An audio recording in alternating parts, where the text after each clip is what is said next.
Friends আমার আজকের recipe কপির ডাটা চচ্চড়ি।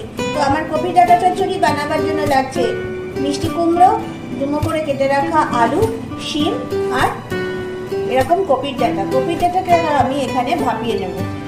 পুরো ভিডিওটা দেখতে হলে আমাদের চ্যানেলটাকে অবশ্যই সাবস্ক্রাইব করুন।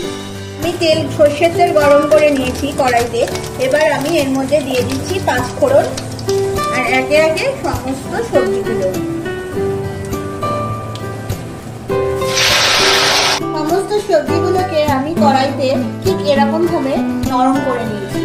এটাকে একটু সুন্দর করে আমি ডাটাটাকে মিশিয়ে নিচ্ছি। একটু ঢাকা দিয়ে কিছুক্ষণ রেখে দেব।